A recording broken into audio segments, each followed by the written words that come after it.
kalau secara aman sebenarnya aman ya.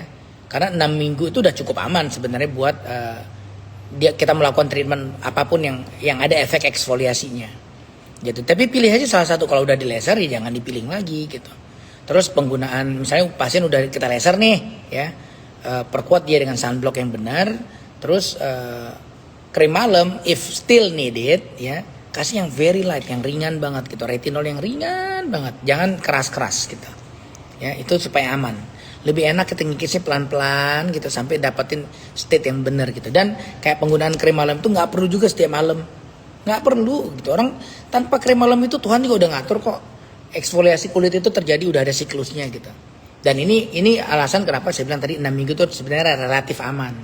Tapi pun demikian ya, yang ngatur itu bukan pasien. Ya jangan kerjakan satu. Ini pasien sekarang juga banyak yang main dokteran sih. Ya zaman sekarang tuh banyak pasien datang ke klinik, dia ngatur, kita mau ngapain. Dok saya mau ini ya. Lah kenapa situ yang ngatur? Mentang-mentang situ investor ngatur, nggak bisa bro. Ya.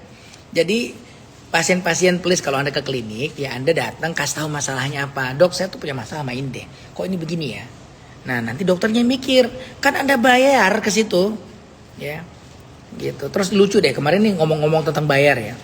Kemarin ada yang komen di salah satu postingan saya. Ada satu pasien komen, dia komplain karena konsultasi di Beautiful tuh bayar. Aneh banget menurut saya. Ya. Lo ngapain konsul kalau lo nggak siap bayar gitu. Dia pikir sebenarnya gini ya. Kalau misalnya ada klinik atau dokter yang menggratiskan konsul, itu polisinya mereka. Ya. Tapi kalau misalnya di tempat saya konsul itu bayar walaupun Anda nggak treatment, ya bayar gitu. Karena yang Anda bayar sebenarnya bukan cuma expertise yang diberikan oleh si dokter, saya atau tim saya, bukan itu.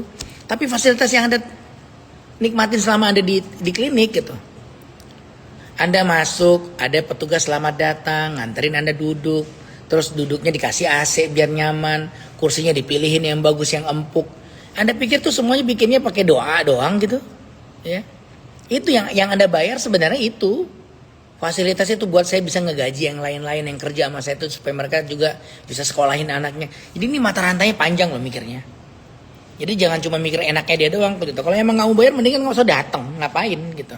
Ya. Kalau mau gratisan gitu, konsul gratisan ya udah di sosmed kayak gini nih. Ya. Tuh bingung udah gitu posting lah dia banggain, nggak tahu malu gitu. Ya. Gitu. Kecuali ada tulisan konsul di sini gratis ya silakan aja. Kalau ada yang punya polisi begitu, kalau saya sih nggak mau. Ya bayangin kalau saya gratisin yang datang berapa puluh ribu orang tuh, capek juga ngejawabnya. Jadi emang itu udah jadi bagian dari sensornya kita gitu, memilah-milah yang memang yang datang udah serius aja gitu. Kalau yang nggak serius ya nggak usah datang dulu gitu. So ya sorry ya, saya minta maaf kalau memang bayar konsul itu menjadi keberatan buat sebagian orang ya. Mungkin memang Anda bukan target market buat ini gitu, silakan cari yang lain aja gitu. Tapi ya kita harus respect lah, ngapain ngomel-ngomel gitu ya. Bagaimana tanggapan dokter tentang kasus yang viral kolagen stimulator Juvelook yang bikin mata buta? Ini sebenarnya case-nya memang rada unik ya, karena biasanya kolagen stimulator itu nyuntiknya superficial, terus dikit-dikit nggak banyak gitu, terus bikin buta. Ini rada aneh sih ya. Pasti ini ngagetin semua orang, termasuk apalagi yang punya ownernya si Juvelook tuh ya. Jadi yang terjadi itu sebenarnya kalau secara konsep keilmuan yang terjadi itu pasti ada blockage, ada emboli yang terbentuk di dalam pembuluh darah yang nyambung kan. Suntiknya area sini nih pasti nih, di sini tuh ada pembuluh darah yang nyambung ke pembuluh darah di balik bola mata. Dia itu yang ngasih makanan ke area bola mata, ke saraf-saraf mata tuh. Nah jadi karena blockage di situ, nggak ada yang nganter darah ke saraf mata, akhirnya saraf mata jadi mati. Itu yang bikin buta. Sebenarnya secara konsep kalau dia fillernya itu mengandung HA, ya itu udah ada jurnalnya beberapa yang dipublish. Tinggal disuntikin hyaluronidase. Nah cuma memang sulitnya bagaimana memastikan dia masuk ke pembuluh darah itu. Ya makanya biasa dilakukan secara blind berulang-ulang. Ya. Nah dan kalau obatnya berhasil masuk biasa reversible, bisa balik ngelihat gitu. Cuma kalau udah lama, udah lebih dari 2 kali 24 jam ya kita nggak tahu tuh ya masih reversible nggak, karena kan sekian lama sarafnya nggak kebagian nutrisi, ya nggak tahu masih bisa reversible atau enggak gitu. Jadi saya nggak bisa komentar terlebih jauh ya. Tapi kejadian ini tentu ini jarang saya kayak yang pertama kali ya, yang pertama kali buat case ini gitu. Beda dengan misalnya penyuntikan filler dalam jumlah besar gitu. Makanya saya bilang selalu hati-hati nyuntik filler dalam jumlah besar. Terutama di area sini nih, area sini nih hati-hati nih. Di sini persis nih, di sini nih ada pembuluh darah yang nyambung ke sini nih. Terus jalan ke balik bola mata. Kalau kita nyuntik filler dalam jumlah besar dengan push tenaga yang agak kenceng, nah itu bisa terjadi imbibisi walaupun dia nggak langsung intravaskuler. Imbibisi itu kayak ngerembes gitu loh. Nah, ngerembes masuk ke dalam intravaskuler. Nah, itu yang lebih kita takutin karena dokternya nyuntiknya udah bener. Dia waktu dia tarik balik kan kita suntik, kita tarik dulu dikit keluar nggak darahnya gitu untuk memastikan kita intravaskuler atau enggak, udah nggak ada, udah bener. Cuma pas dia nyuntik agak kenceng mungkin nyemprotnya sehingga terjadi imbibisi proses. Nah, ini udah ada penelitiannya. Karena penelitian ini waktu itu dikerjakan pada imbibition emboli yang terjadi pada daerah gluteal, daerah pantat, pada fat transfer yang bikin banyak orang mati pada Brazilian butt lift, ya. Nah, itu ternyata yang terjadi bukan lemaknya itu langsung masuk ke dalam vaskuler, bukan. Tapi yang terjadi itu ngerembes dia. Karena volumenya banyak, tension, dia ngerembes ke dalam vaskuler yang harusnya nggak boleh ada. Itu yang terjadi. Ya, kira-kira gitu lah. Itu terlalu teknikal sih penjelasannya. Mungkin kalau Anda orang awam bingung, tapi kalau dokter pasti paham sih, ya. Oke. Dokter Pras tidak pernah menyarankan laser, padahal di klinik punya laser bagus. Laser kalau memang perlu saja, kalau tidak perlu cukup chemical peeling. Ya sebenarnya sama aja semuanya ya. Bukan permasalahan lasernya atau chemical peelingnya atau high view atau yang lain-lain, bukan gitu. Ya, Ibu Rizky, saya rasa Anda salah nangkep juga nih poinnya. Problemnya bukan di apa yang dipakai, tapi bagaimana menggunakannya itu, ya. Kalau pakai lasernya pinter, jago, ngerti bagus-bagus aja kok, gitu. Ya, banyak kok tuh saya lihat di setiap kita jurnal internasional atau di meeting-meeting kongres di luar itu yang pakai laser sampai ke kelainan vaskuler bisa dibenerin sama dia gitu. Nah itu jago, itu dia ngerti sampai panjang gelombang segala macam, kapan pakai ini, kapan pakai itu gitu, kapan kombinasi gitu.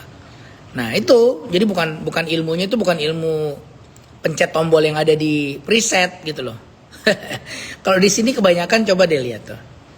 Yang ngajar pakai laser yang jual. Ya. Akhirnya ilmunya ilmu preset. Yang udah dibikinin di preset tombol di mesin lasernya. Ya kalau ilmunya masih sebatas ilmu preset, terus yang ngajarin detailer alat, ya nggak usah sombong lah. Ya. Lain halnya kalau Anda udah benar-benar ngedalamin ilmu laser, benar-benar tahu tuh panjang gelombangnya berapa, kapan begini, kapan begitu. Nah tuh baru ya. Nah karena saya ngelihat, saya amazed juga sih itu di Kongres Internasional waktu itu saya lihat ada satu dokter dari luar dia presentasi itu sampai hemangium aja bisa diberesin sama dia. Ya, yang port wine syndrome yang kayak anggur tumpah yang di muka tuh kan sering kan anak kecil begitu tuh. Itu bisa hilang loh. Ya dengan kombinasi laser beberapa seri terus dia panjang gelombangnya beda-beda tuh dia main. Nah itu saya nggak ngerti tuh. Nah itu baru keren tuh. Ya. Jadi sekali lagi bukan faktor apanya tapi how, gimana cara pakainya gitu. Jadi saya nggak mempersalahkan nggak boleh pakai laser, Anda salah gitu. Anda salah nangkep itu, ngaco itu. Ya. Laser oke, laser bagus kok, serius laser tuh bagus. Tapi cara pakai harus bener. Ya itu sama kayak pisau. Kalau Anda cara pakai pisaunya bener ya bagus. Tapi kalau pakai pisaunya ke sini ya Anda nusuk diri sendiri gitu. Oke.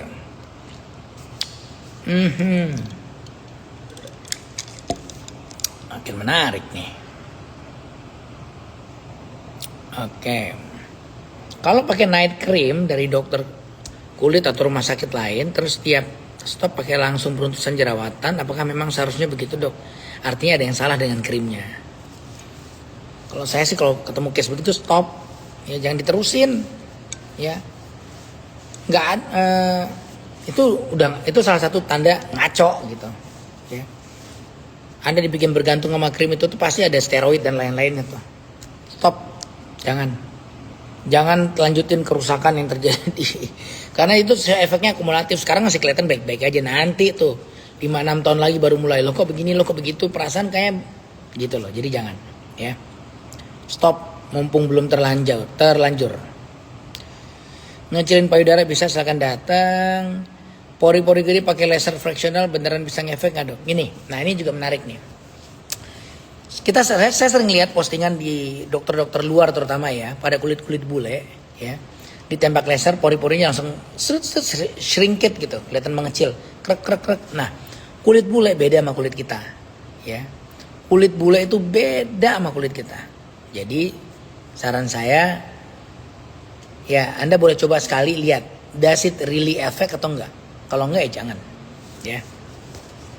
Kalau saya sih buat ngecilin pori saya nggak pakai metode itu. Saya pakai metode yang lain, ada di Beautiful, ada, silakan datang aja. Kecilin payudara itu yang diangkat sebagian dari kelenjar payudaranya, sisanya dibikin buat mengembalikan bentuk payudara. Jadi dibuang sebagian, nggak semuanya.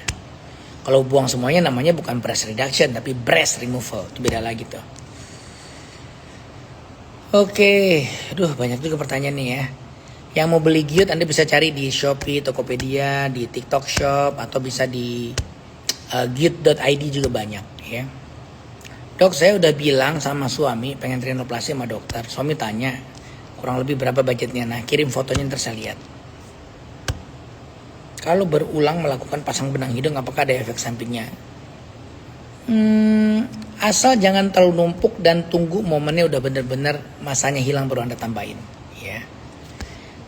Tapi kalau Anda udah yakin, maksudnya Anda pasang benang hidung berulang-ulang ya, terus Anda suka, ya kenapa nggak langsung dioperasi aja sih, sekali permanen gitu. Kalau tanam benang kan sekali tanam benang bisa berapa, 10 juta gitu ya, 15 kali udah 150 juta tuh.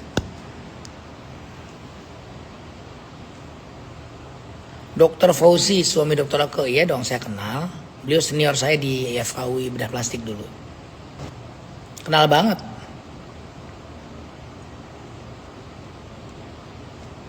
Oke.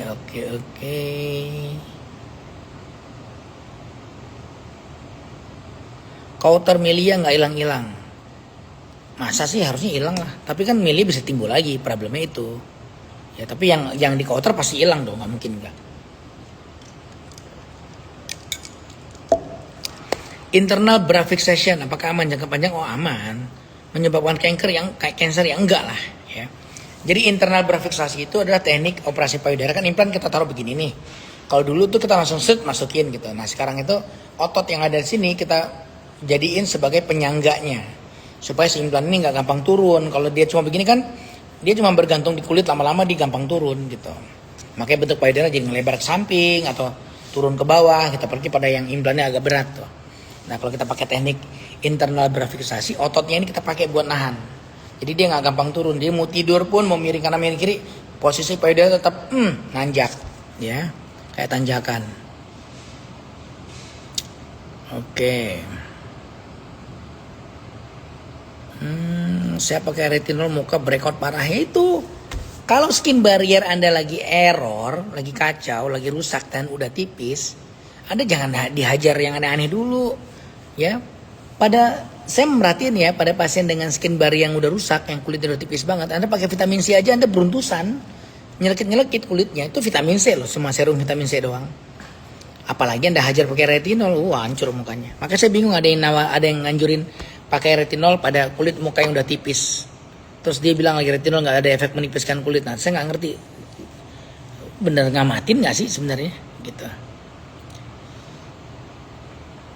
Pagi dok, berkat saran dokter 3 yang perlu diperbaiki untuk perbaikan skin barrier, sekarang kulit saya mulai moist.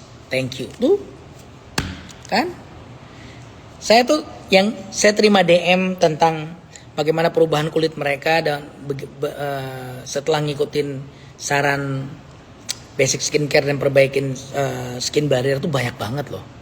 Ya saya malas aja repost karena banyak banget gitu, ya. Tapi buat Anda yang udah ngerasain manfaatnya ya syukur deh ya. Buat yang belum ya silahkan denial. Silahkan terlibat dalam pergunjingan.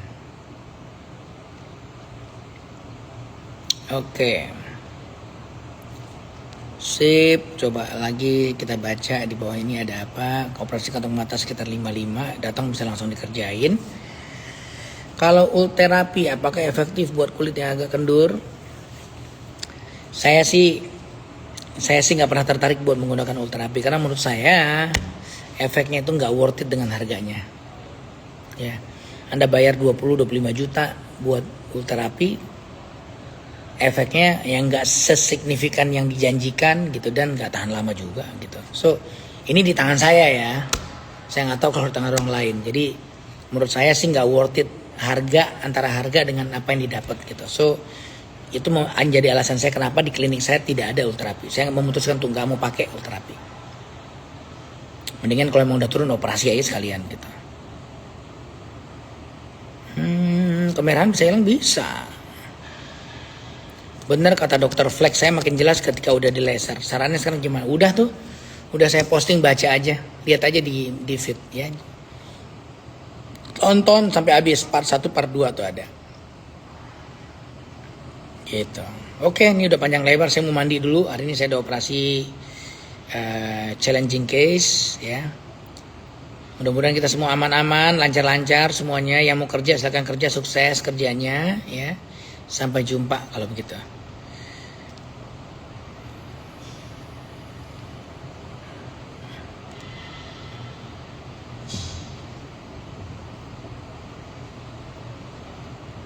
Ada dokter Dita nih. Selamat pagi. Siap-siap sibuk hari ini ya.